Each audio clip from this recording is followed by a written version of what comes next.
Trump mengultimatum Iran dengan menyebut akan menyiapkan serangan yang lebih dahsyat dibanding Perang Dunia II dan Iran langsung menghubunginya untuk membuat kesepakatan.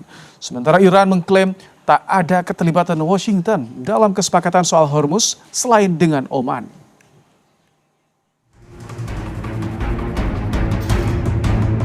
Presiden Amerika Serikat Donald Trump kembali melontarkan ancaman ke Iran.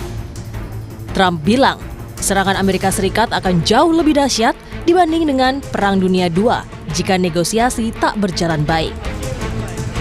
Usai ultimatum dikeluarkan, Trump mengakui Iran berkomunikasi dan ingin ada kesepakatan. And we're doing the same thing, by the way, in the lovely Islamic Republic of Iran. We're knocking the hell out of them. Knocking the hell out of them. I'd rather make a deal because I don't want to kill people. I do not want to kill people. But at some point we were set for the biggest attack of any attack, and we've hit them very hard for the last few months. But we were all set for the biggest attack since World War II. And they called me and they said, please don't do it, let's talk. And then they said, we never said that. Sementara itu, Wakil Menteri Luar Negeri Iran, Qasim Garibabadi, memastikan Iran dan Oman hampir menyelesaikan kesepakatan soal pengaturan baru Selat Hormuz. Namun Iran menegaskan Washington tak terlibat negosiasi. Iran juga memastikan bukan berarti jalur pelayaran Hormuz akan dibuka kembali sepenuhnya.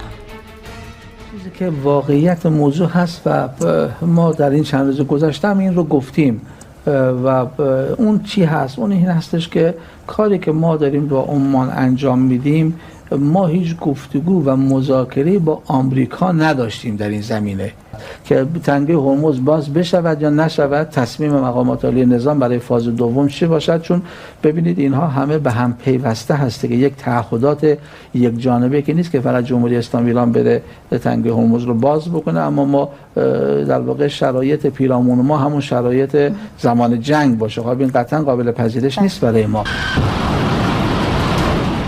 Konflik AS-Iran belum berujung. Alotnya negosiasi antar kedua negara untuk mencapai kesepakatan dibarengi aksi saling serang. Donald Trump ultimatum Iran dengan ancaman serangan yang disebut lebih dahsyat dibandingkan Perang Dunia II. Kita akan bahas bersama dengan praktisi hubungan internasional sekaligus pendiri Sinergi Policies, Dina Prapto Raharja. Selamat malam, Mbak Dina.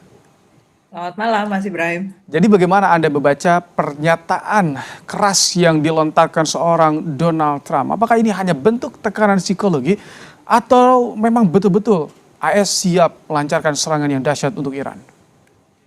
Tidak, Amerika tidak dalam posisi siap untuk melakukan serangan sebenarnya karena munisi Amerika Serikat itu sudah berkurang sampai 80% dan masih butuh waktu untuk Amerika Serikat punya persenjataan lagi dalam jumlah yang cukup untuk punya daya serang yang punya impact ya, punya dampak ke Iran.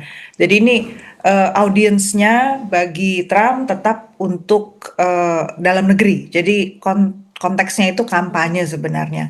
Jadi Amerika Serikat dalam hal ini ingin menunjukkan dirinya tuh masih tetap matters gitu, tetap punya arti lah di tingkat internasional karena kalau memang betul sudah makin dekat persepakatan antara Iran dengan Oman, itu berarti tanpa ada Amerika Serikat pun situasi di Hormuz bisa ada satu kemajuan di bidang perlintasan masuk maupun keluar dari Selat Hormuz dan itu bukan gara-gara Amerika Serikat. Kira-kira begitulah yang ingin disampaikan oleh Iran dan Amerika Serikat nggak pengen tertinggal di situ bahwa dia tetap punya peranan sebenarnya untuk menentukan perkembangan di Hormuz. Oke, kalau pernyataan Trump yang seperti ini apakah akan mengganggu tidak negosiasi atau diskusi yang tengah dilakukan oleh Iran dan Oman? Sebenarnya nggak juga karena Iran dan Oman sekarang dalam posisi punya kepentingan, mereka juga dianggap sebagai pemain yang serius di kawasannya. Dan kalau dilihat negara-negara di Teluk pada dasarnya tetap saja memang dalam posisi siaga.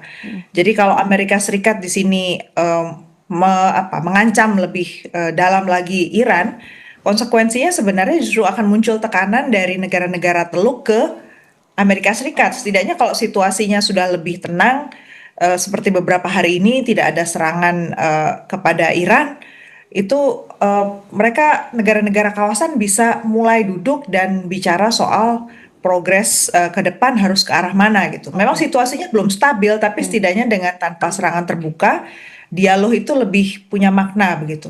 Mbak Dina, tapi mungkin tidak ketika kesepakatan antar negara Teluk dicapai tanpa melibatkan Amerika Serikat. Apakah ini tentu akan menjadi pukulan bagi Amerika Serikat? Betul sekali. Itu sebabnya tadi saya bilang Amerika Serikat dalam posisi yang sebenarnya tertekan ya di dalam negeri. Semakin hari semakin nampak justru tekad ya dari negara-negara kawasan bahwa situasi itu harus diupayakan jauh lebih stabil sekarang. Karena kalau bangkit eskalasi lagi, selain konteks ekonomi itu semakin menekan, kelompok-kelompok yang tidak berkepentingan untuk stabilitas seperti misalnya kelompok Houthi itu bisa malah makin punya angin gitu untuk bangkit. Jadi sebenarnya negara Teluk saya kira tetap saja mereka itu punya kepentingan untuk punya waktu ya menata ulang perekonomiannya. Kemudian kalaupun mereka mau punya jalur alternatif, mereka harus membangun jalur alternatif itu tidak dengan keterpaksaan dalam waktu sesingkat-singkatnya, karena kalau situasinya terpaksa dalam waktu singkat, biayanya terlalu besar juga untuk mereka secara perekonomian. Tapi Amerika Serikat akan diam saja atau tetap mereka akan terus menyampaikan narasi propaganda?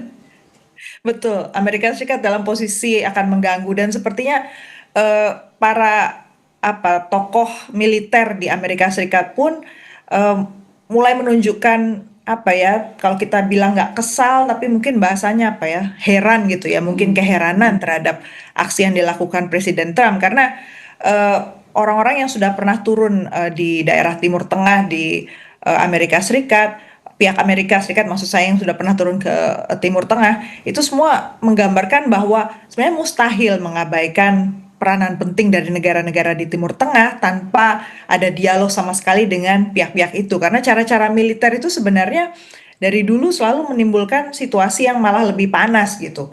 Dan kalau dilihat dari konteks Hormuz sebelum ada perang ini, Hormuz itu nggak pernah tertutup gitu. Hormuz itu selalu terbuka dan Iran baru menetapkan akan mengatur Hormuz dan bahkan menetapkan fee ya harga untuk Hormuz ketika dia diserang oleh Amerika Serikat.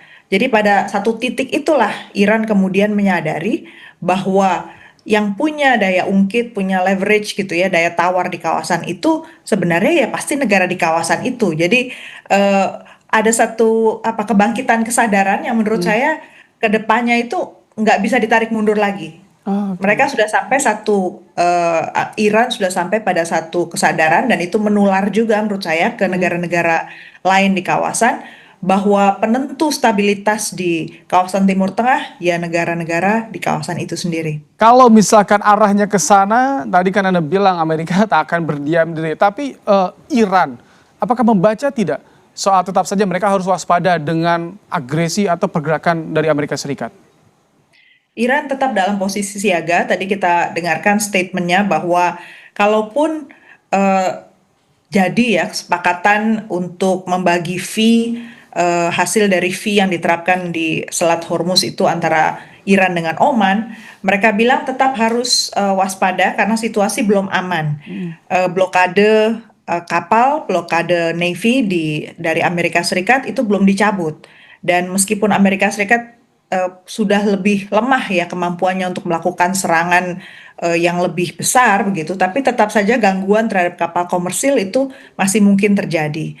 Dan kampanye Amerika Serikat ini masih lama ya, sampai bulan November masih cukup panjang dan situasi ini tentu masih nggak stabil. Jadi artinya ini kesepakatan akan dicapai tidak dalam waktu dekat menurut Anda atau justru bisa sesegera mungkin? Menurut saya bisa segera mungkin.